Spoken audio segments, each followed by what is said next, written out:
What's up, everybody? Happy New Year. Welcome to 2023, and welcome to episode 6 of the Between Two Tales podcast. My name is Kevin. I'm joined by my co-host, Dave. If you're all new here, we're growing by a lot. So, Dave, why don't you just recap and tell the people what this show is about and what we do here. Yes, and just to piggyback, Happy New Year, everyone. 2023, hopefully it's going to be a big year for everyone watching. Hopefully in the endeavors that you're doing, whether it be creating stories for film or for a book or et cetera, all the different ways stories play or find a way to the public. You know, we're hoping you the best in those endeavors. Now, for episode 6, if you don't know, the way this works is Kevin's going to generate 5 random words. These words are online. It's a generator online. It's not something that we put into a bucket and he shakes up and then picks out 5 words. It's something that we have no control over other than going to the website. So once Kevin generates those 5 words, the clock begins, and we have an hour and a half to come up with a full story. Again, you know, the story may not have all the little details that someone might have when they have a couple months to get a story, but it just goes to show that in an hour and a half, you can have the bones of a full story to actually work on and to build off of. Yeah, and you never know, what's going to come about it, since you're given these constraints, so you never, like, a bunch of random things just pop out. We've gone from a murdering pottery studio to a soccer superstar to a ghost story, and most recently, a VeggieTales, rated R version VeggieTales Squid Games type story. So you just never know what's going to pop out, and it all depends on these words, right? So I'm going to share my screen, and then we're going to get rolling. I got the timer ready. All right, there's my screen. Going to do one roll. All right. Braid, beard, indication, fan, and dance. These are interesting. These are interesting. Okay. Let's see. All right, let me write these down. I think I'm going to write these in my note. Let's see what we can do here. Braid beard. Maybe that's the name of someone. Braid beard, indication, fan, and dance. All right, so there's a Viking with a pretty sweet braid and beard. He wants to join a dance studio. Yeah. But his Viking pals judge him. I'm so happy you brought up Viking, because the first thing I thought of as well was Viking, and I was trying to find the film that was on my mind. I never watched it, but I need to. The Northman. And the Northman, and from what I understand is it takes from, I believe, Hamlet and another Shakespeare. I heard it sucked, so that's why I never watched it. Yeah, I didn't hear anything about it other than the original trailer and so on. They do have that show Vikings on History Channel, whatever. That's been going on for like 10 seasons or something. I can't be bothered to watch that many. I feel like I can't watch the series that long now. Who told you the film sucked? I think it was my uncle. Oh, not that it's the true interesting. Yeah, it's one of these films where like the ratings are weird. So like the audience rating on Google is 2.6. However, Rotten Tomatoes is 89. And then IMDb is 7.1 out of 10. I think you just gotta go. I always just go by general audience. The people on Rotten Tomatoes, I don't know. I feel like they're looking at movies from producer, director, and like a cinematography angle instead of just like enjoyment of the movie. And that's where, like, I just want to enjoy the movie sometimes. Nice and simple. All right. Yeah. Well, I did watch the series. I don't know if you've seen it. The Last Kingdom or The First Kingdom. I think it's called The Last Kingdom, but that's about Vikings. I'm pretty sure. Isn't that the movie with... It's a TV series. That was a TV series. Okay. I'm trying to remember the main character's name. Oh, let me see. The Last Kingdom character. Ethelred, Ealhswith. What was his name? It wasn't any of those. Ragnar Uhtred. That was his name. Uhtred of Bebenberg. I will say I don't know much when it comes to Vikings, other than they say that they are the first ones to reach America or Basically, North America. they travel by boat, whatever land they land on. They say, this is our land now.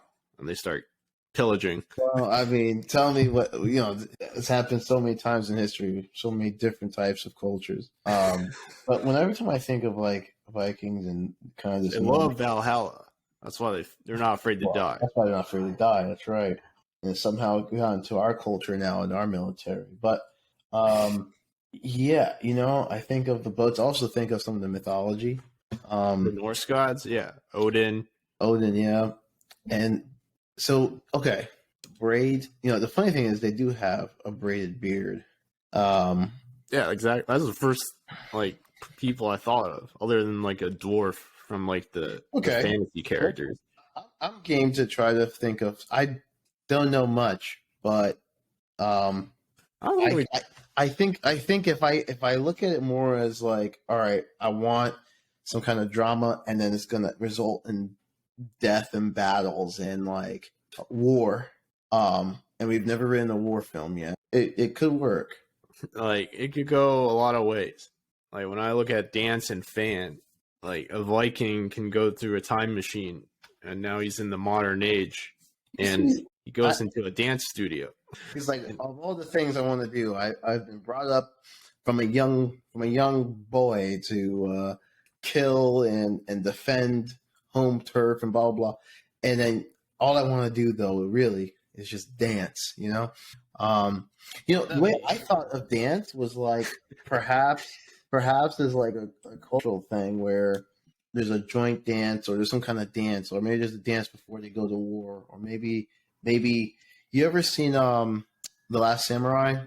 Yeah, I always think of that scene where Tom Cruise at this point is like embedded in their society, and they're watching a play, and then like the leader, I really don't know what they would call him, but the leader for that tribe or whatever is in the play, but they're doing a play, and instead it could be like, it's like a downtime for them to have fun and to release stress and as a community.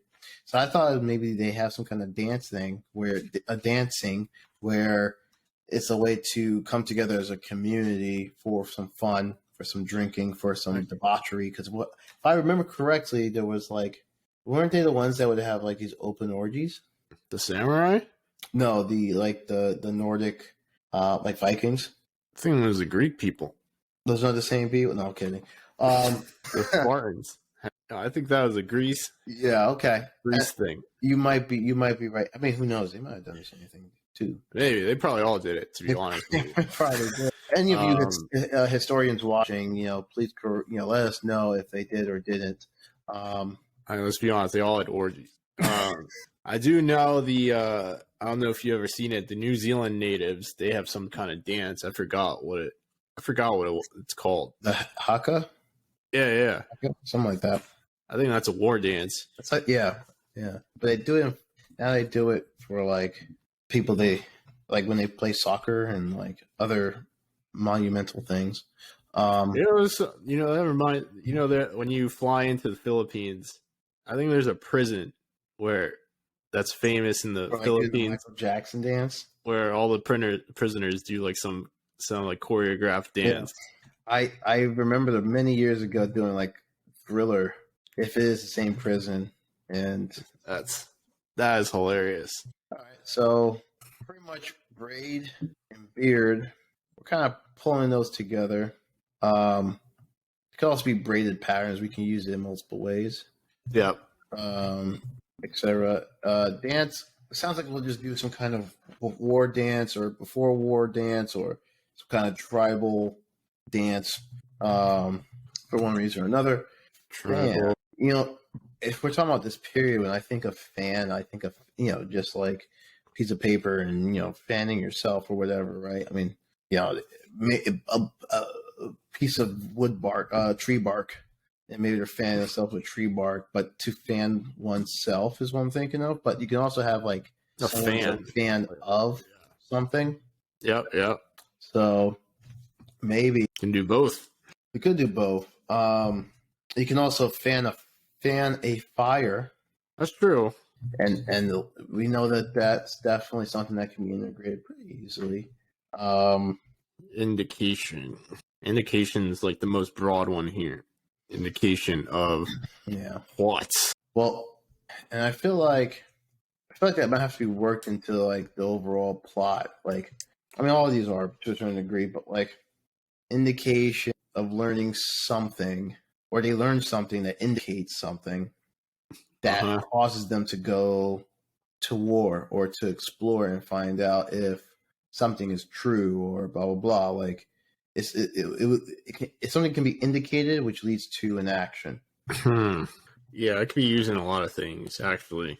Like, I'm thinking that it's used as a sign for the conflict in the story. Like, this is an indication that we are at war, or an indication that your drink is poisoned. Yeah, I mean, also, they had like Odin and all these mythological gods and creatures and etc. I feel like if they're given like a vision, let's say like one of the characters is given a vision, like a bad omen, and it indicates this future conflict, this future bloodshed, blah blah blah, and he goes off and like it can even start off in the beginning of it, where it's just like this wild nightmarish dream, and then we meet our main character, let's say, and then or we meet him through the dream or whatever, but the omen is given, the prophecy, all that stuff has been told, and then he goes off to share it. Maybe they try to stop it from happening.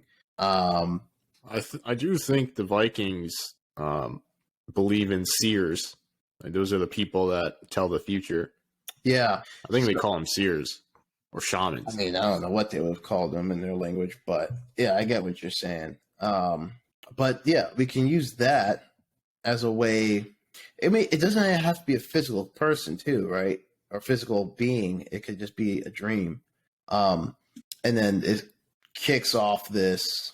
Maybe they're trying to not. Maybe they're like, we don't want that to happen, so they're actually trying to not have it happen. But yet it still comes. Like, no matter what, it's like telling the audience and the people in this film, sort of, right? Like, or in the story, it's like, this thing is going to happen. They fight to try to not, and all the political drama, let's say, or all the blah, blah, blah. They end up at war thinking, blah, blah, blah, like some kind of conflict. And what this person still dreamed is what he then physically realizes towards the end. And he's standing in the middle of what he dreamt or whatever. And now it's real. Like, it's no longer a dream. I feel like, I don't know, I'm getting pulled towards, if we're going with war, they should fight like non-human enemy. They fight monsters. That's the dream. Is some kind of monster or some monsters. Like, who knows? Yeah, there's a little girl. She's a seer. She has the psychic visions. She sees the apocalypse, where a portal just gets ripped open, a rift, and then monsters just come pouring through, and now all the Vikings gotta battle gotta come together and fight all the monsters. So, all right, I'm looking at like Nordic mythology. They have like the elves and stuff, but they have something that I think we need to incorporate, which Thor's hammer. I don't know how to say this word. Dragar are the undead of the Norse mythology. They are described as a drinking blood creature. They are more like zombie monsters than vampires. Draugar. I think I fought this thing in freaking Elder Scrolls. I was about to say you fought this thing in your own dreams. In real life. It says they possess superhuman strength and can increase their size at will. but they cannot shake the unmistakable stench of decay. Draugr. Draugr. Draugr. Yeah. Yeah, I'm pretty sure I defeated a few of these things in video games. Yes, it says can be killed and suffer a second death if their bodies decay too much, or if they're burned, dismembered, or otherwise destroyed. Okay, so we are some way somehow mixing in what's that show everyone liked? Game of Thrones, with like those undead people, or the people who are now dead and they walk again. The White Walkers, I think. Something like that. Walkers, yeah. Because if you really think about it, those White Walkers are a version of this, if not exactly like Yeah, it. they are. You know what I mean? They basically are. Yeah. They basically are.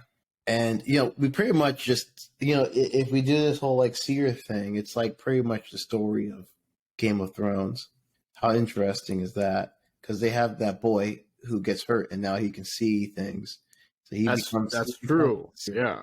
And you have this undead that is prophesized as coming back and murdering everyone or something like that. Yeah, I only watched the first 2.5 seasons, and then I watched the very last season. So basically, we're making Game of Thrones, but with Vikings. Yeah. So I think one of my favorite scenes in Game of Thrones, because there's like basically different groups of people have to come together, right, to fight the undead in the end.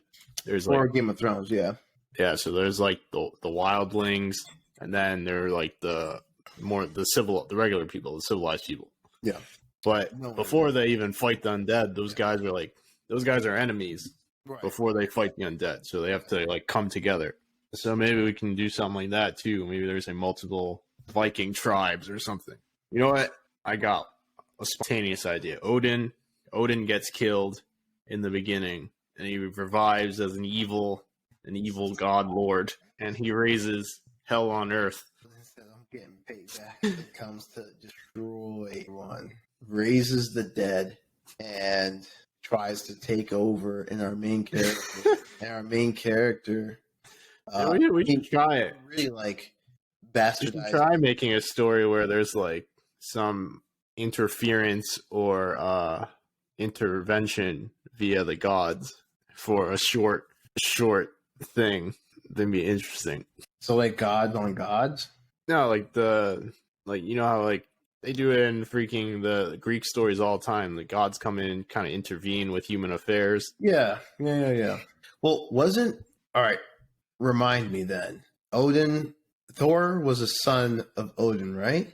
I think so. So Yeah. was like Loki. Yeah. Okay.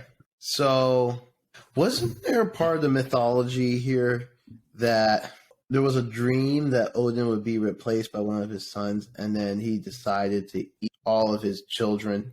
Yeah. And then, because if I remember correctly, there's like old paintings of this depicting this kind of thing. I don't know if that's Odin, but there's definitely a god that eats his children. His children, and then the youngest child, the mother spares or something like that, and then it comes back to kill him or whatever. His father.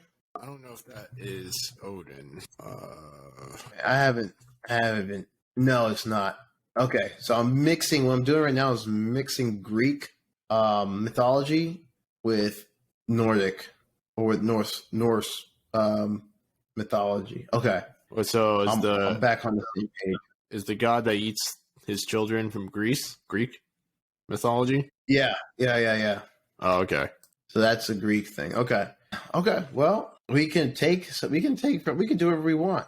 It might piss off some people, but Greek and Nordic gods team up for a battle of the universe against the undead. well, all right. Let's take the idea that you had about Odin. How about Odin gets killed or removed or something?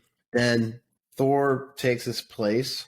Then Odin comes back Hold on. and decides to fulfill a prophecy, or the prophecy that maybe Thor was given starts to become like the concern that they're trying to not have.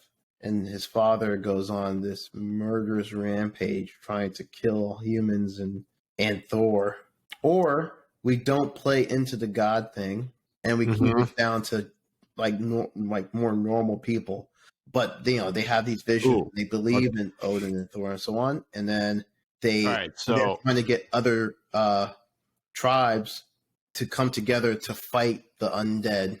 All right, so giants are a big thing in Nordic. I believe they are mythology. There's a giant called Ymir, who's like the first giant, and he's the one that kind of looks like a demon, and I think he brings about chaos. No, again, he fought against Hercules. Oh yeah, apparently. Well, I say it like I was like any of us were actually there. This stuff never happened, but I remember in the movies. I watched it. That's right. I was there. Some way, somehow, the Kraken has to be in this. The Kraken should be the creature that's on the human side. Oh man, they tried to sail off or something to go find some other tribe, and they're like, we need to get to them to cross over. They take the water route, and then all of a sudden the Kraken comes out of nowhere and brings them down below. So okay, let's do this because it says Ymir was created from drops of water. So what if created from drops of water that formed the ice of Niflheim?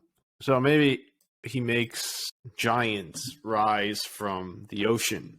Now it becomes like a Godzilla type thing. And now the Vikings and whatever the heavenly soldiers are called that ride Pegasus and stuff, they all got to fight these giants. I'm probably stealing that because I'm pretty sure I've seen that before. Probably. Try and keep it as much as possible to real world, just so that way we can write for it without having to go too deep into understanding their mythology. All right. But that would take, not that it can't be done, but that would take more research than what we have time for. Let's just say there's an evil giant lich lord that raises all the dead of all these things. Yeah. So it raises the dead, and then we have our main character that has the vision. I'm looking at Norse names from the Viking Age. I feel like some of these aren't from the Viking Age, but I feel like there's people today that have these names. But there's Bjorn. Yep. Bjorn. Oh, that's what his name shall be. Bjorn. And I forgot Eric was a Viking name.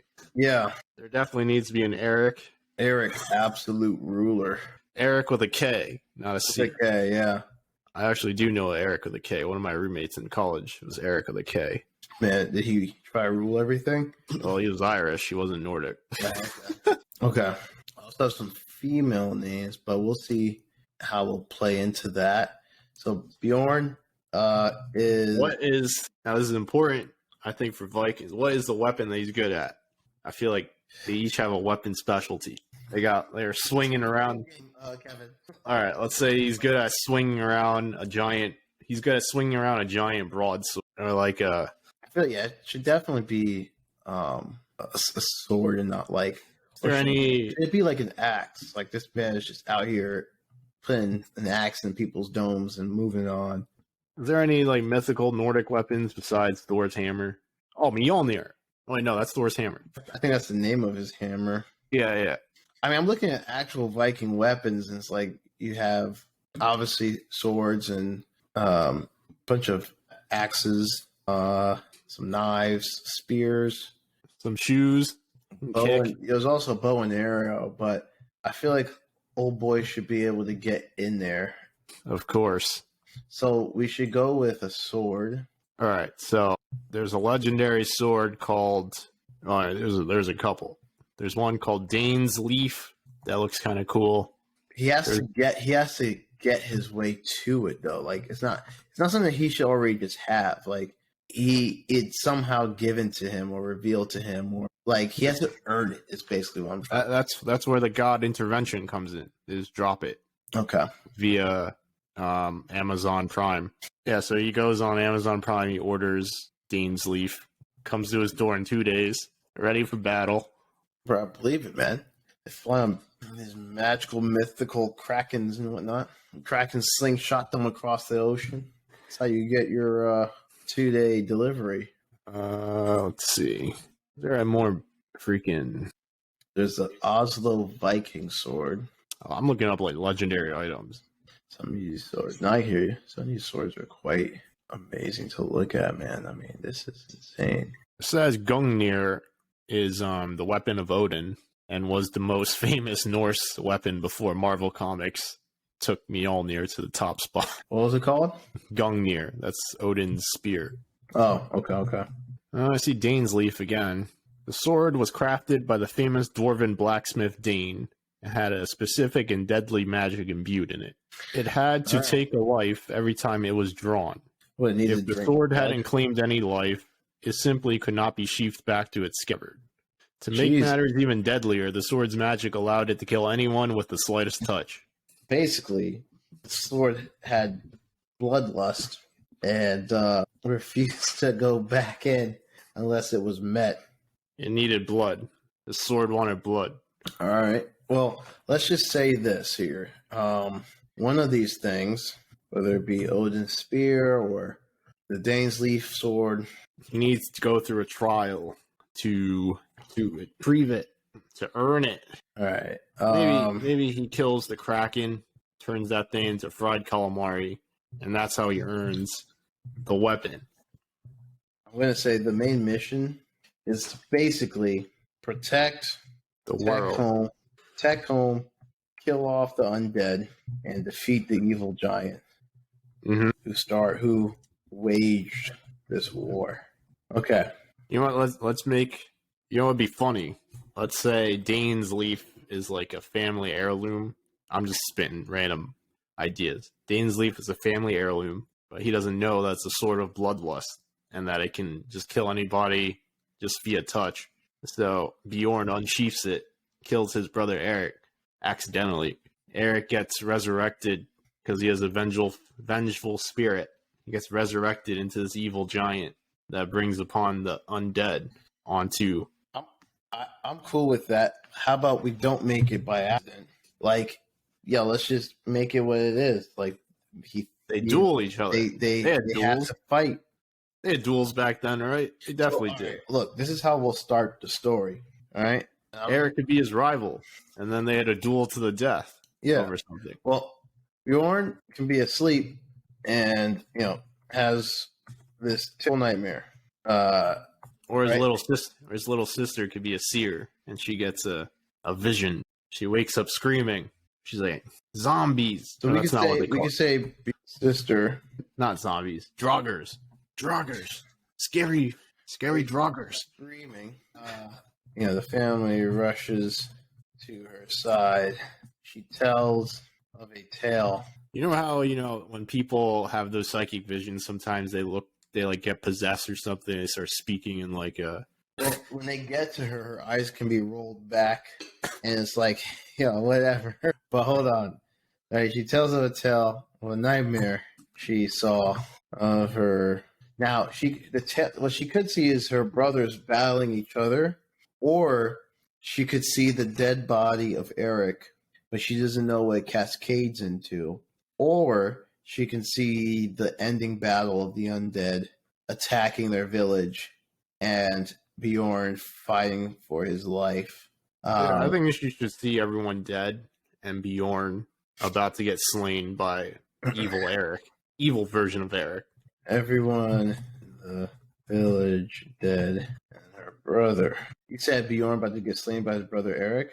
Bjorn about to be slain by his rival Eric, but Eric he's like the evil giant now. But he still has the face. He's still Eric's face. He's just 20 feet tall. Right. So what we can say is Bjorn's and Eric's sister wakes up screaming. The family rushes to her side. She tells of a tale of a nightmare she saw of everyone in the village dead and her brother Bjorn about to be slain by the brother Eric. Oh, Eric's their brother now? All right. Yeah, come on, man. Back in these days, you have to make this stuff blood related. I mean, it else doesn't count. All right. This is the way drama was back then. I mean, homies used to go fight their fathers. This is back when those stories were about like. What if Bjorn is the adopted child and Eric Now it's just getting too much. Now it's like Thor and Loki, but to be slain by his brother Eric, but he looks different and taller. Leave it just at that. Like, don't even go any further, right? The family is in shock, but now they can tell her not to worry about it, or if there's something that's always happened in the past, they take her serious and they're like, we need to make sure this never happens. Mm-hmm. I feel like they should believe her. I think because Eric's there, right? He's there in person. He hasn't gotten killed and turned into the evil giant yet. No. So maybe she doesn't know it's Eric yet. She just sees an evil giant. Okay. And then she has, let's say, 2 more visions, and then she could clearly see that it's Eric. Or she had her next vision would be the vision of Eric and Bjorn battling. Or that's we already casted out the future. This battle that leaves everyone in the village dead and this man fighting for his life are about to be slain. And then we don't rush to say that Eric's the giant yet. Right. All right. So they could be in shock, and they tell her that won't ever happen. Bjorn says to her he will never lose in a fight to protect his people. This man is noble. All right, so that's basically just comforting. Okay, so now I feel like he has to have some contact with the gods too, because he's not really he's skeptical of his sister's vision, but then he gets contact from the gods. Maybe they're not allowed to interfere with human affairs, but they can send messages. I'm pretty sure that's like a unwritten rule that I've learned from some movies before. So they send messages. I know the raven is a big common bird in Norse mythology. So a raven comes by and tells Bjorn when he's like out doing something. He's like, "Oh, a great calamity is coming," or something. He also have like his parents, one of them or whatever. They tell Bjorn to seek the gods, bring them a sacrifice, or whatever, and get more information on this dream, and then they can share a separate. Like they won't interfere. I feel like not interfering is more so of the Greeks, but they can share part of the other side of the story. And it's more of like a riddle or something, or just like that has been betrayed will come back and wreak havoc. You know what I mean? And they don't know yet, but the person who will be betrayed is Eric. Maybe Bjorn doesn't know it, but maybe he's like one of those half god, half human people, the demigod. No idea how he got that way, but that's why he can have contact with the gods. And then he's able to wield Odin's spear, Gungnir. So, yeah, maybe, yeah. And both of those things could happen. So, all right, 46 minutes. I'm going to say the parents tell Bjorn to seek the gods to get more information on the dream. Whichever way that happens, whether through a raven or he travels somewhere. You should enter the realm of the gods somehow. Make things more interesting. Well, all right. So we'll just say he enters the realm, but in real, like, if we had more time, we would say like how he enters. But he enters their realm, and he enters their realm. Is there a portal somewhere? Is there like a famous portal we don't know about? I don't think we have enough time to Google it. Well, you can. Well, what I'll say is that he enters the realm. One of the gods tells him that who has been betrayed will come back to seek revenge. All right, check this out. There is a bridge called Bifrost, a burning rainbow bridge that reaches between Earth and Asgard, the realm of the gods. Yeah, I remember that in Thor. Oh yeah, let's use that. Yeah, I remember. He'll scream up, "Open the Bifrost" or whatever. That's right. Yeah, that's right. And what's his name was the actor in charge of the Bifrost for the most part. I don't know why I'm forgetting my boy's name, man. Idris Elba. That's right. That's right. All right. So he travels to the Bifrost. No humans allowed up there, but he's able to cross because he's half god, half human. Right. We can say somehow he's able to enter, but he doesn't know yet why. Well, it says a rainbow bridge, right? Yeah, but he doesn't know why he's able to actually cross just yet. Maybe it's like the rainbow bridge is like maybe it's an actual rainbow. When he gets to the end of the rainbow, it's like collecting two cliffs, and he's like, whoa, and he slips onto the rainbow, and he doesn't fall. The rainbow solid for him. He gets there. One of the gods that we haven't figured out yet gives him the prediction of like what exactly is going to happen, right? To who has been betrayed will come back and seek revenge. Bjorn, maybe return home. Well, like Idris Elba is guarding the Bifrost entrance of it. Maybe Bjorn's able to see because there is a guardian of the Bifrost. Maybe he's able to see the guardian dude and talk to him. And the guardian dude's like, how are you able to communicate with me? Or whatever. Because normally he's just sitting there, standing guard between the realms. He can hear, but he can usually see and hear, but they usually can't communicate with each other. Well, let's say the demigod guy that's the guardian can see all the human activity. It's like a thin layer of a barrier. You can see the human. Yeah, he can see the human activity. The guard. But they can't see him. Right. But Bjorn can see the person that's guarding the bridge and actually talk to him. Now that brings about more confusion. How can you see me? Yeah, but that also doesn't that's all fine and well, and there's some kind of interaction there between him and the guard. But in what way does it move the story? Well, that's when he tells them. So you're saying the guard tells him the prophecy? I think Bjorn should break the news to him, and but he doesn't know exactly yet. He just knows of the nightmare, right? So he has to be told the prophecy. Maybe there's a person in Asgard that he must see. That's what I'm thinking. Different seer. Well, it's a god, right? So I'm thinking one of the gods tells him the prophecy, and then he has to come back and share that prophecy and confirm the dream of his sister. Yeah. So the dude that guards the Bifrost, his name is Heimdall. Yeah. So he talks to Heimdall, tells them of the end of the world. Now that I'm reading this and getting reminded, the end of the world in Nordic terms is Ragnarok. Maybe he's like, Ragnarok is coming. The land will be overrun by Draugr. I need to know, is this Cap? But do we want the guard to say this? No, Bjorn's talking to the guard. He's telling the guard about the vision that his sister saw.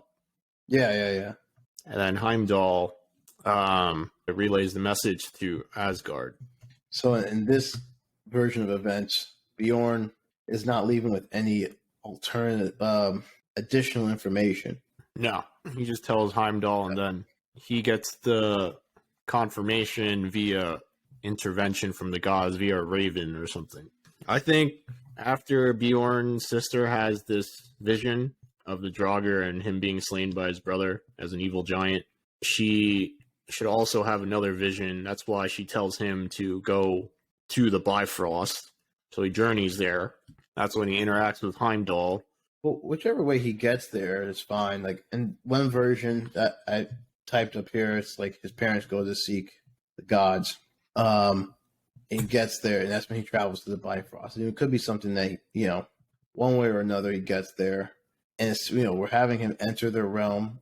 He speaks to the guard of the Bifrost and tells him the vision. The guard relays that he'll, share the vision to Asgard. And then, a god from Asgard. You said through a raven? Yeah, it's through a raven. Basically, okay, let's say it like this. We have to make it make sense. On his journey home, so he's not there yet. A god from Asgard through a raven confirms. You know what I think they should do? They should confirm the apocalypse happening.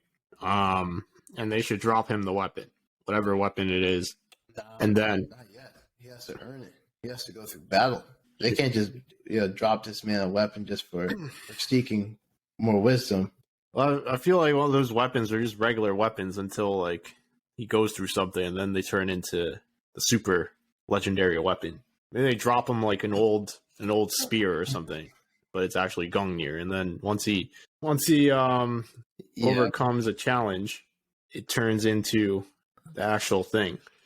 Because what I was thinking was they drop him the weapon, and they said, "Do not," and he uses said weapon to kill his brother Eric in their human duel, and that's what spirals off He into kills all his this brother with a calamity. normal weapon too, right? And 'cause I'm thinking of like what's more satisfying. Like he just gets this legendary weapon without doing anything legendary, or Well, the audience wouldn't know that it's Gungnir, or he wouldn't know either. It's just like the bro, Raven just drops him a weapon. when you have such a powerful weapon drop, like okay, if say he doesn't know and he's able to use this thing, or or it's the difference between having it drop and like it shine with gold and it's bright, so you know like this is a special legendary. No, that's what I'm saying. Yeah, Like when he first gets it. no, like they'd be like, "Yo, why is this weapon gold? Everyone else's is brown and silver." No, when he first gets it, it's just like a normal thing. He's like, "Oh, all right." It just looks like a normal weapon. And then it like magically transforms later on into something like once he like, proven then it himself. magically transforms. Yeah, it could also just be a weapon he already has, and then That's also true. They transform it. All right. So on his journey home, we got from Asgard through a raven confirms the prophecy of the end of the world. End of the world, and then that of which that who was betrayed will return and end all you hold here. Something like that. Bjorn returns home, shares this prophecy, basically the confirmation confirming dream of his sister and the end of the world. So now he has to. So technically, it's like the way I kind of think about it is them trying not to have the prophecy come true. So you're saying they should believe it's going to happen. Now they're trying to prevent it from happening. Yeah, and then I'm trying to think about what causes him and Eric to fight. right, Which right, kills Eric and is the turning point. Yeah. So if we're working off the idea of they don't want the prophecy to come true, that could be for a reason my mind says okay that happens, and then we jump ahead into the future or something like this where we also would have to say 'cause that's why like the words matter. 'Cause it's like either someone has to be betrayed and that's part of the prophecy, because then you have a prophecy without really explaining like what part to try to avoid doesn't like what is it that you're trying to avoid, you don't know. But if the words specifically or something around like someone is betrayed or something happens, then this will happen, then they know exactly what they need to avoid. So what is I guess the betrayal about? That's what we have to discuss. I was thinking, Eric is a power-hungry individual, and he gets some dark whisperings in his ear from the underworld to do something. We'll come back to the underworld. So the underworld contacts him from Dave. So Dave, you contact him. You said, Eric, you need to kill your brother, and all the power in the world will be granted to you. And then in the middle of the night, Bjorn wakes up to Eric with a knife over him. They're wrestling. Bjorn wrestles the knife out of Eric's hand, delivers a fatal blow, and then there's a scene of Eric talking to you. You ask Eric, do you want vengeance? Eric says yes, and then you transform him into this evil giant Lich Lord, and then he now brings about all the dead to overrun these Viking lands. So in this version, the underworld is trying to take over and whisper into Eric's ear. It's kind of like how like they say like in those like mythical movies that whatever happens in human affairs is just like the gods from each side just trying to mess with each other. Yeah, they just use the human realm as their chessboard basically. So it could be like the bigger. So whatever is said, it could be something that's like, not to give in to the darker voices, whatever, right? And Eric, when Bjorn shares this to the family, Eric is there, obviously. He hears this, but he starts he really just becomes tormented by this. So eventually he takes action on it. That, I mean, he can be tormented into action, or he just wants power or something. It could be a combination. Like it could be something that we learn from the beginning, or at some other point that he does want power, but doesn't act. What would be interesting is he's kind of like a good person, and then he's just low key this power hungry person that becomes, and when given the opportunity for power, he just takes it. Like, yeah, I mean, right now the turns that we have, a prophecy and the world that who was betrayed, blah blah. Don't give in to darker voices. Tell the prophecy. Eric becomes tormented. I think if we were to back up, we could add in more of a backstory to Eric being power hungry, or that he's a nice dude and just talked into. Is what I'm thinking is, look, into seizing power.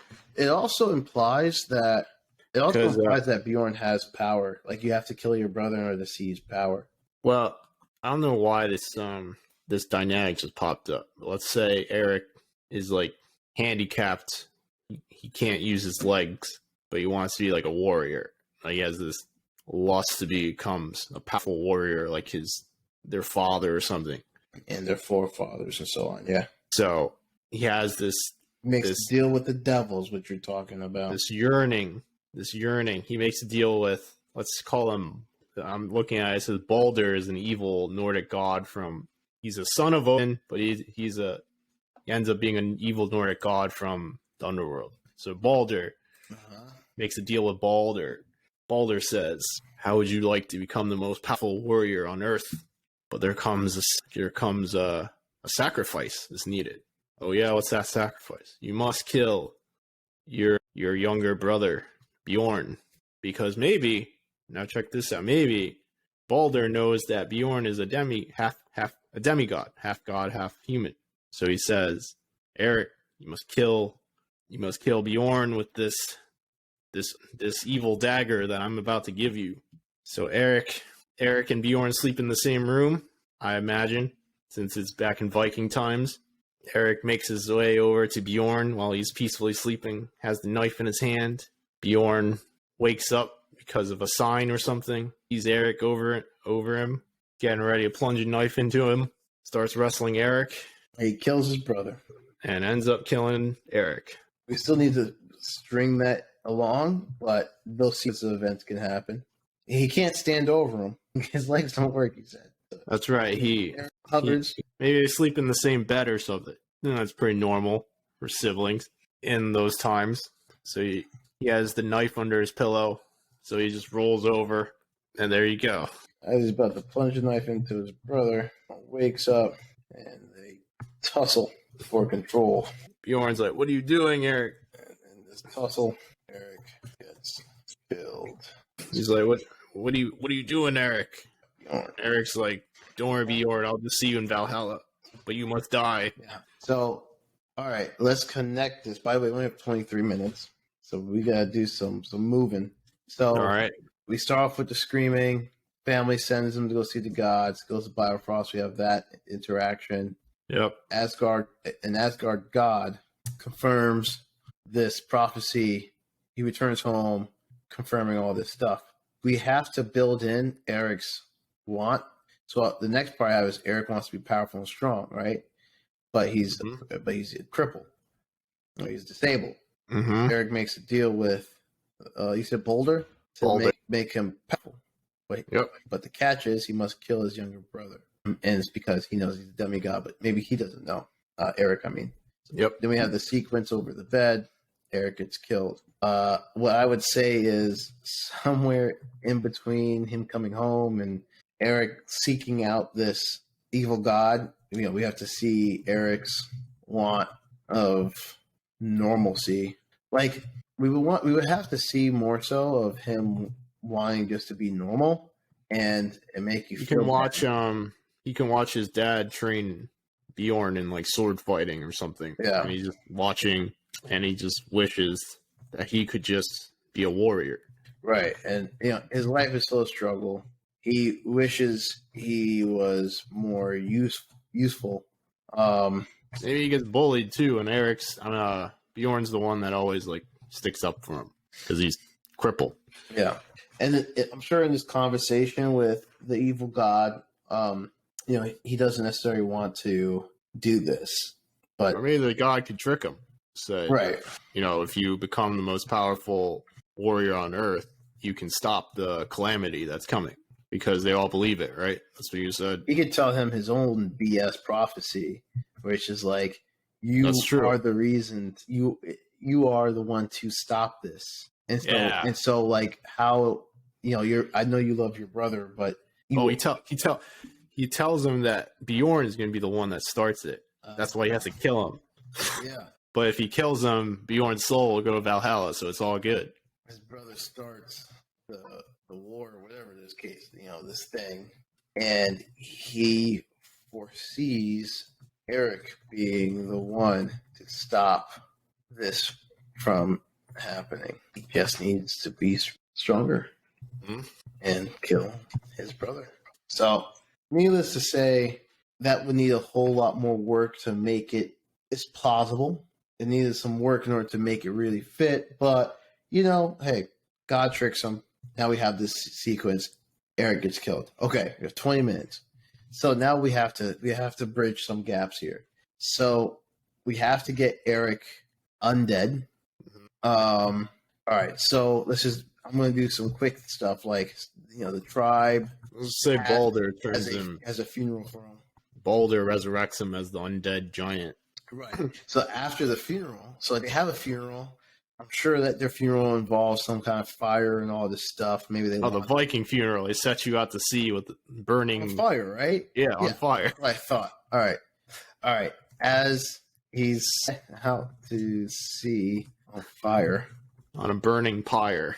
Oh, that this kind of all makes sense because that giant was made from the ocean, and that's kind of how all the giants attacked. And it literally can just come and take him down to the ocean floor or something like this. Who's going to set him into this? Is it going to be which god? I'll just call it the dude that tricked him, Balder. Just make him the reason Balder? Let's just make him, for sake of time and brevity, the primary puppet master in this. Turns the dead body of Eric into a huge evil giant, to a huge evil undead giant. Yes, and with a roar, with Eric, with an angry roar, Eric clenched. Eric brings to life all the hateful spirits. Yeah, with a bloodlust. All right. Mm-hmm. Then, all right. So look, as the family and tribe, village, whatever, is partying or whatever they do after a funeral. They're dancing. This is where we need to put in the dance. And dancing. It's either a dance comes here. Eric, a massive roar echoes from the sea. Everyone looks towards the sea, and the waves, and the tide has pulled back, exposing fish trapped on land. Then it begins. Then some movement is seen from the sea as the dead makes its way back onto land. The alarm sound is blown, and everyone rushes to their weapons and armor. As they return to the waterfront, the moon is full. It's almost like a peaceful scene. And a battle is about to begin when a large, giant figure emerges from the water. To Bjorn's horror, it dawns the face of his late brother. The command is given by Eric, the giant, to attack, and the battle is now underway. Okay, we're at the battle sequence now. Then the undead are scaling the walls of their village, climbing, fighting Vikings. Things are on fire, clanging of swords everywhere. How about the thing that kills the first wave of fighters with ease? They get to the walls begin to scale him. Arrows rain down from above, knocking over and killing some of the undead. Then the Vikings pour or shoot lava balls at the undead. This is more effective. Okay. But more or less, they need to get up and over. Eventually, the undead gets over the wall and they begin to kill every person in sight. Children, women, soldiers, doesn't matter. Everyone's catching these hands. These undead hands. Bjorn is fighting manically and is, succeeding at killing those who are around him. When it appears he's safe for now, we hear a loud, thunderous cry, a roar. It's his late brother running full speed at him. This is where his weapon must turn into the legendary. Nah, we're gonna make him fight just a little bit longer before it turns legend. He needs to be bloodied up. He gets sliced off. Bjorn goes to parry, but Eric is stronger and pushes him back. With a clap, he knocks Bjorn off his feet. Bjorn is about to attack again when I wonder if the giant should have any weapons on him. Like, what way should he hurt him? Just with his big bare hands? Give him a weapon. You could have a giant axe. When an axe rains down on him. That's right. Bjorn looks around and sees most of everyone dead. The vision is coming true. 8 minutes. The vision is coming true.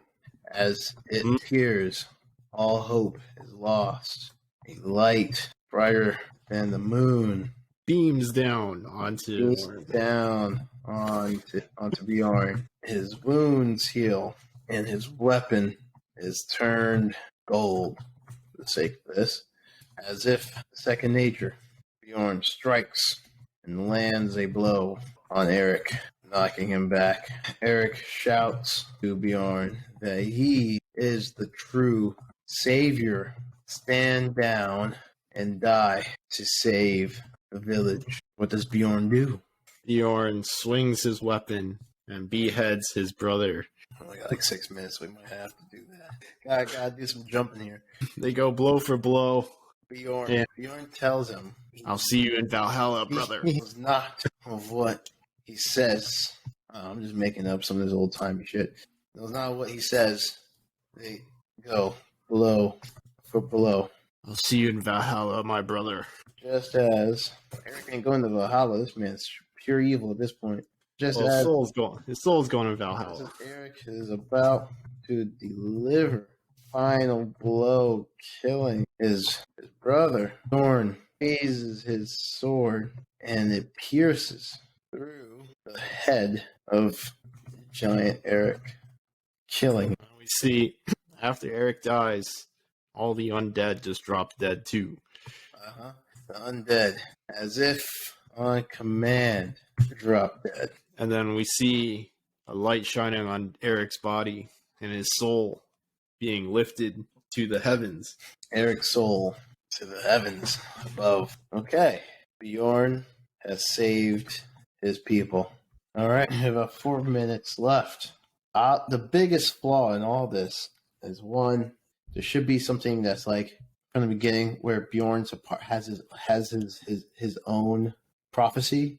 Like the same way how Eric is told if he does this, he'll be able to save everyone. Bjorn should also be told that in some way or shape, some kind of shape or fashion, where he thinks that he's also like a savior in his own right.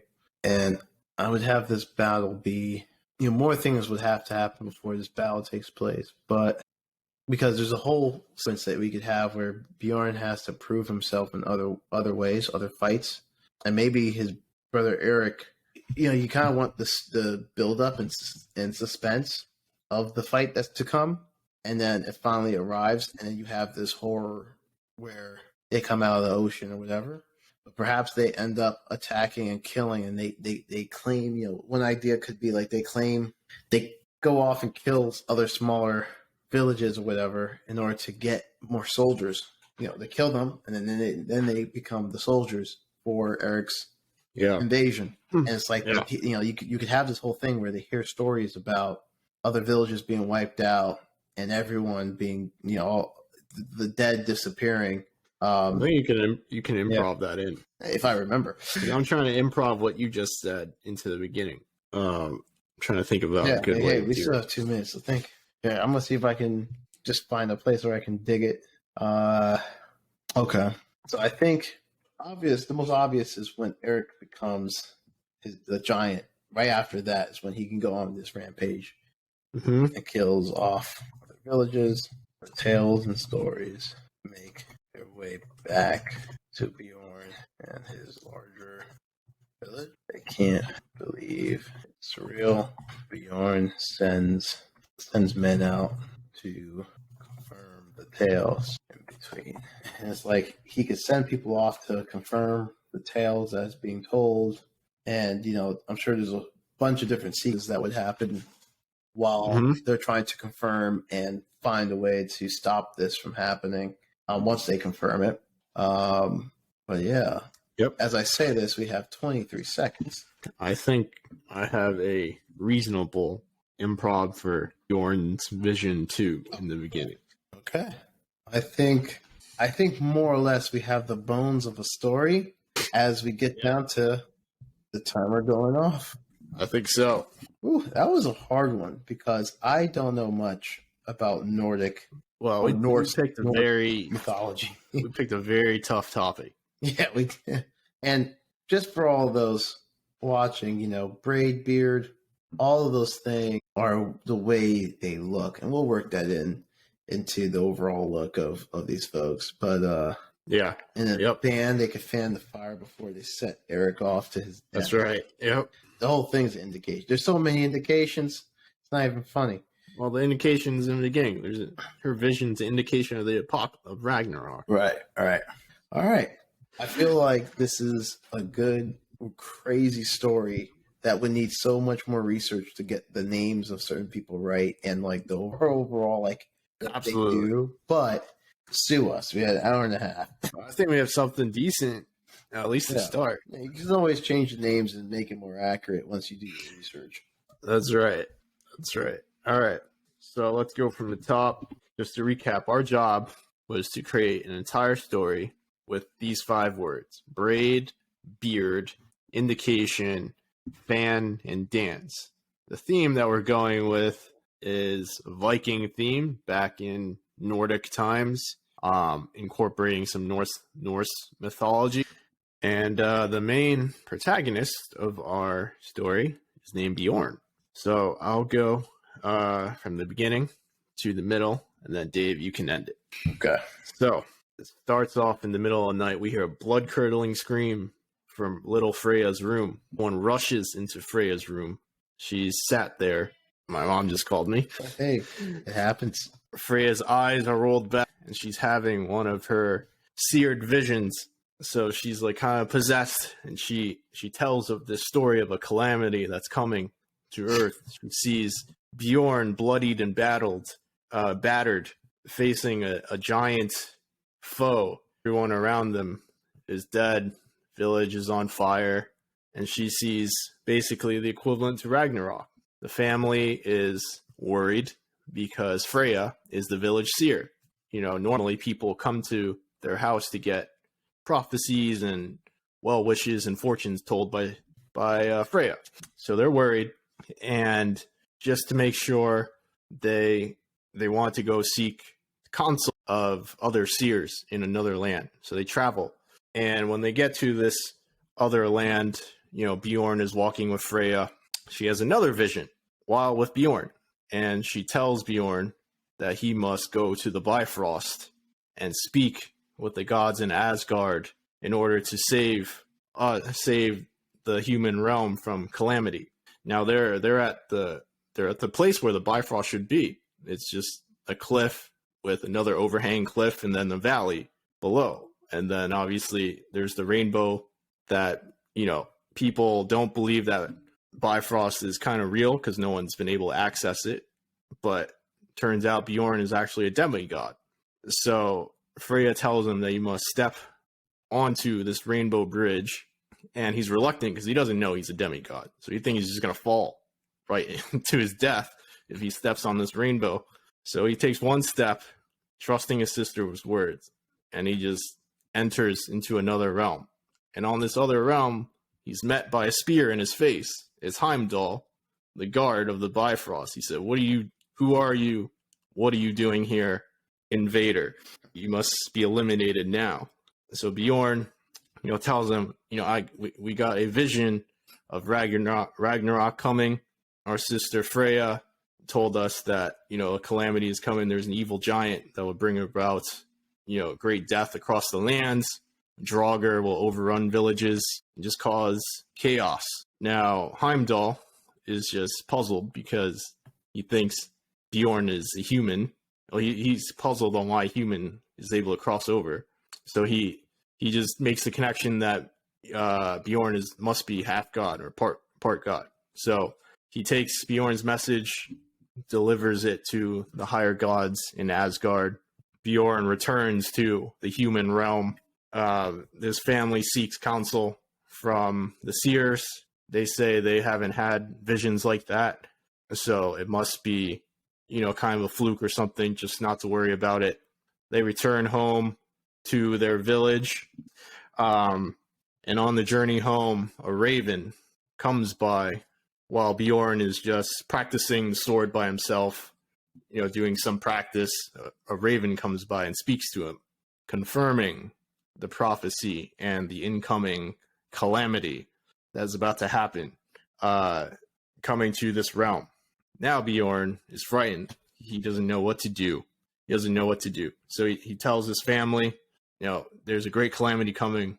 I've got a sign from the gods that Freya's vision is true. So Bjorn's father is a great warrior, legendary warrior, been through many wars. His beard shows it. His tattoos show it. His face tattoos. It's got everything. Helmet with horns. Right, so he's practicing with Bjorn. And Eric is sitting there watching intently. Eric is paraplegic. He's crippled. He can't use his legs. But all he wants is to become a great warrior like his father. And it's embarrassing for him because all the kids make fun of Eric, and his little brother Bjorn must stick up for him. And he's just tired of it. And he knows a great battle is coming. And he just wants to take part because that's what warriors do. That's how you get into Valhalla, and that's how you get honored there. But he can't because he's unfortunately a paraplegic. So Eric's desires gets noticed by a darker god from the underworld named Balder. Balder manages to contact Eric and whisper sweet nothings into his ears. Dark whisperings saying, Eric, a calamity is coming. Well, he puts on a facade that he's an actual god. He's not an evil god. He's a real god from the Asgard, and he wanted to tell Eric because Eric is the chosen one. So he wants to tell Eric that Eric is the man to save the humans, save Earth, and in order for him to do that, he must acquire a great power. Eric asks, how do I acquire this great power? And Balder goes, such great power does not come without consequence. And he tells Eric, you must prevent this calamity by killing your brother Bjorn. He is the one. He is the key that ignites this entire thing. And Balder, because he's an evil god, he pulls up a vision and shows Eric a false prophecy. Village is burning. Eric is the one that's bloodied and battered. And his brother, Bjorn, is the evil giant that stands over him, about to destroy everything. Now Eric is convinced, and Balder says, you must kill your brother in order to prevent all this, and you will be the greatest warrior on Earth, and you will be honored, get all the honors and everything you want in Valhalla. So he hands him a dagger, and Eric, goes back to his house. It's at night now. Eric is awake while Bjorn is sleeping peacefully. Eric reaches under his pillow and pulls up said dagger that Balder has handed him. He's hesitant, and he's now hovering over Bjorn with the dagger in both hands, ready to plunge it into Bjorn's chest. He's hesitant still, but he musters up the courage and says, and whispers under his breath, "Sorry, little brother, you must die, but I'll meet you in Valhalla." And right as he's about to plunge the dagger into Bjorn's chest, something just wakes up Bjorn, and he just catches the dagger in front of it before it hits him. And he looks up, and he sees Eric. He's like, "Eric, what are you doing?" And Eric said, "Don't resist, little brother. You are the key to the calamity. You must be sacrificed for the greater good." And he's, putting pressure on the dagger, trying to plunge it into Bjorn's chest. A wrestling tussle ensues, and during this wrestling match, the dagger gets plunged into Eric accidentally, and Eric dies. The family comes in shocked. Bjorn tells the story of what's happened. The family thinks it's due to evil tidings. They catch a glimpse of a dark wolf outside their home that just quickly runs away. Little do they know that's Baldur's animal form, that he was watching the whole thing. So they have a Viking funeral for Eric to honor him. They burn a pyre with his body in it, fan the flames, and just set him out to sea just to honor Eric. And now, Dave, why don't you tell us what is going to happen after the funeral? So as the pirates set out to sea on fire, they all start to turn their heads and turn back to walk away. But Baldur takes the body off the pyre and submerges it down to the lowest parts of the ocean, to the ocean's floor. It's here Baldur turns the dead body of Eric into a huge undead giant with a bloodlust that cannot be quenched. He tells him now he must take revenge on his brother for killing him, and he can still be the one to save their village, but this time still from his brother. Eric leaves and goes on a rampage to build up his army of the undead, knocking off village after village, taking their dead and converting them into his own soldiers. The tales and the stories make their way back to Bjorn. I'm still unable to believe these stories of this large giant wiping out villages with his army of the undead. He sends out his men to find and confirm people from those villages to see if this is true. Few of his men die off, but the ones who are able to make it there and come back are able to talk to the wives of the undead men, and they confirm that there has been a large battle in their villages where their men have all been killed, and they were unable to locate their bodies to give them a proper funeral. On one particular night, as everyone in the village is partying and dancing, a massive roar echoes from the sea. So happens that this night is a full moon, just perfect to be able to see in the darkness. Everyone looks towards the sea as the tide pulls back, exposing fish and other ships that have been sunk. Through what looks like a haze, some movement is seen at the sea shore. It looks like bodies, legs, walking onto land. An alarm is blown, and everyone in the village, all the men rush to collect their weapons and their armor for a fight. As they return to the tops of their fencing, the first wave goes out in order to confront this foe. As the two groups stand, preparing to engage, a large, giant figure emerges from the water. To Bjorn's horror, it dons the face of his late brother. The command is given by the giant Eric to attack, and the first wave of battle begins. The undead kills the first wave of fires from the village with ease. They get to the walls and begin to scale it. Arrows with fire tips rain down on them from above, killing some of the undead. The Vikings decide to pour and shoot lava balls at the undead, which is more effective at wiping out massive numbers. But just as they kill, more and more waves come out of the ocean. It's like a never-ending amount of soldiers. Eventually, the undead get to the wall and scale over it. They begin to kill every person in sight, man, women, child, fighter. The old, the sick, makes no difference. Bjorn is fighting manically, trying to succeed and keep himself alive and protect his village. He's succeeding for now, and when it appears he is safe, a loud, thunderous cry pierces the night sky. It's his late brother running full speed at him. Bjorn gets ready for battle.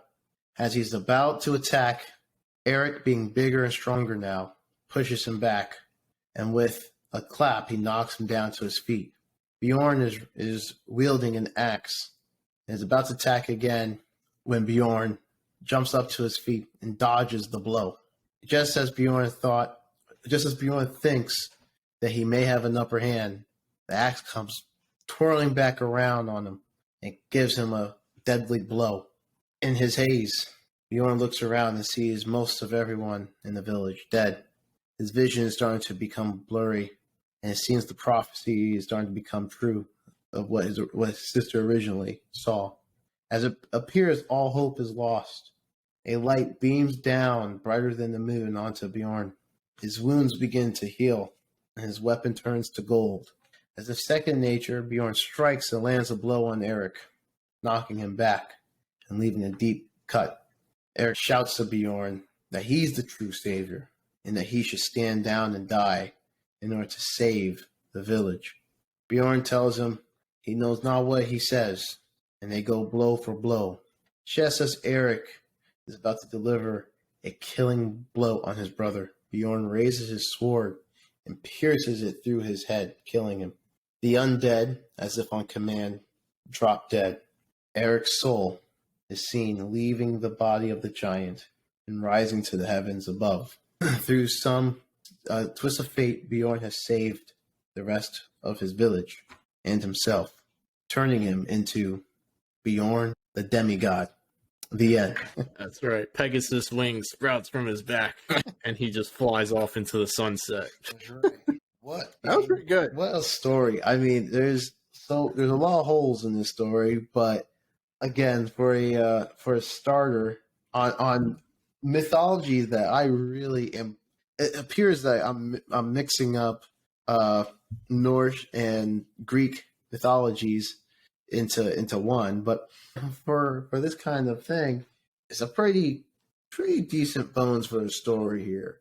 Yeah, I think for a skeleton, it was decent. I think we had most of what was needed, like a inciting event, a main mission, some betrayal action.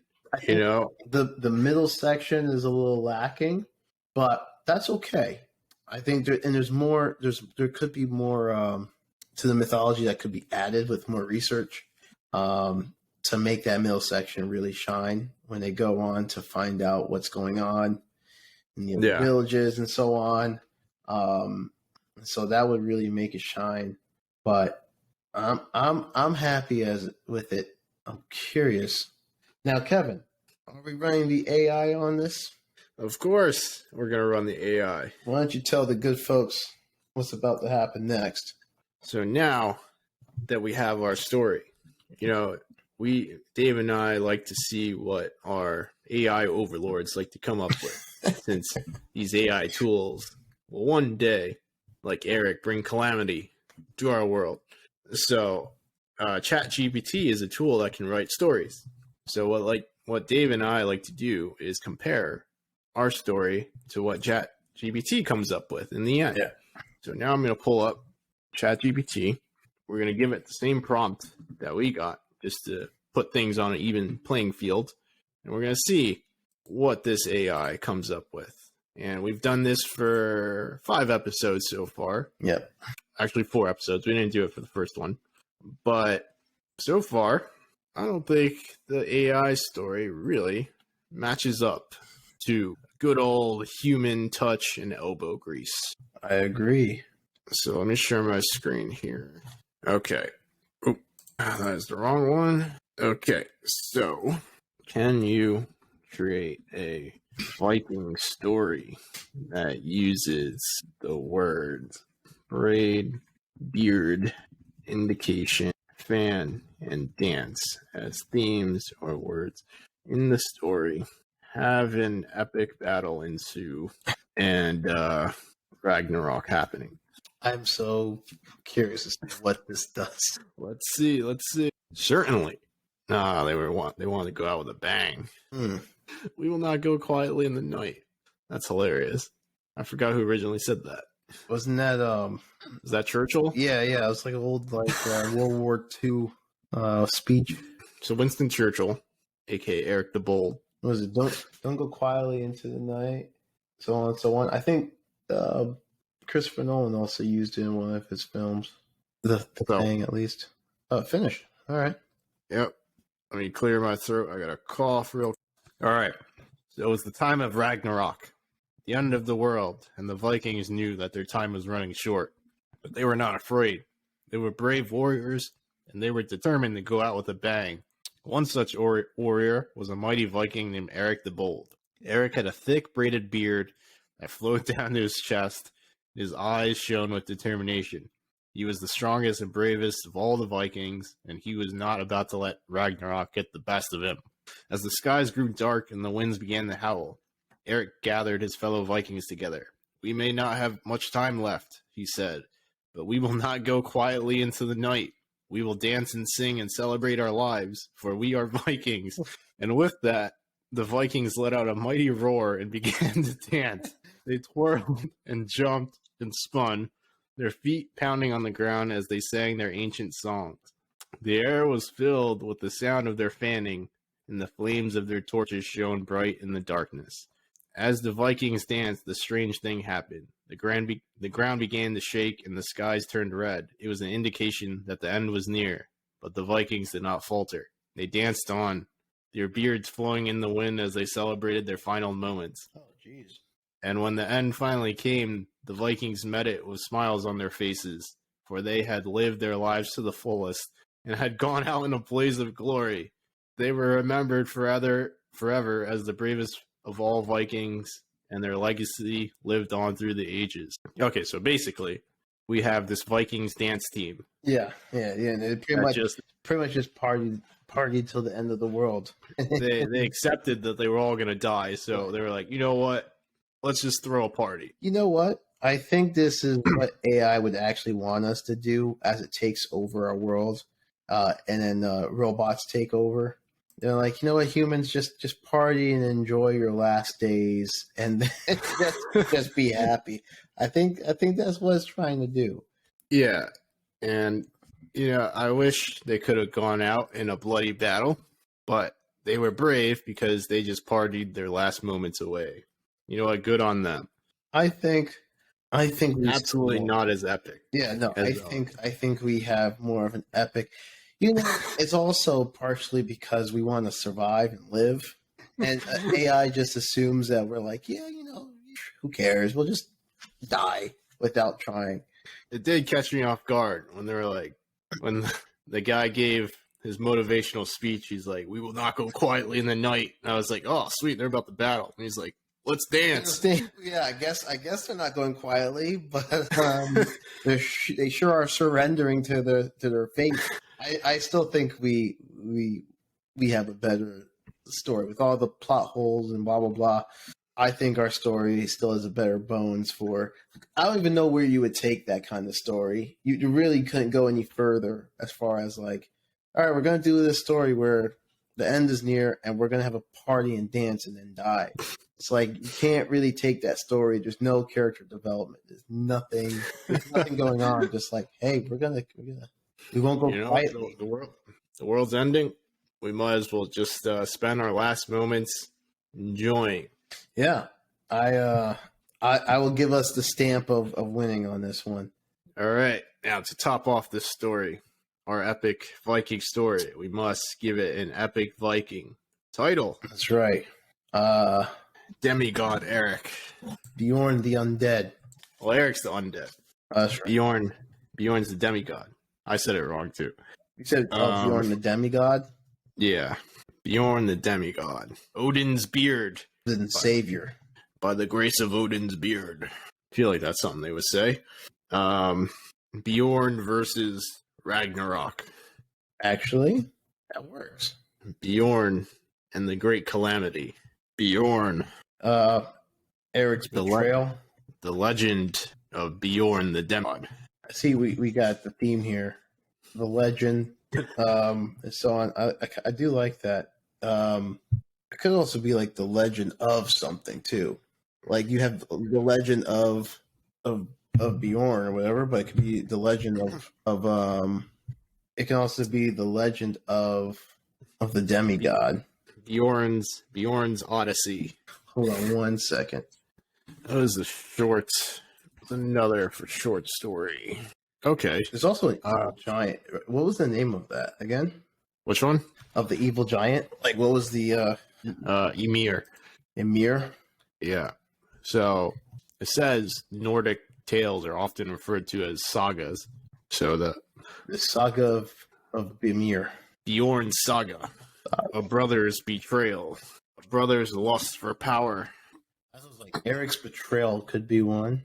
Eric's betrayal. And it would be two like on the nose. Well, maybe not, but it was just like the Ragnarok. Yeah.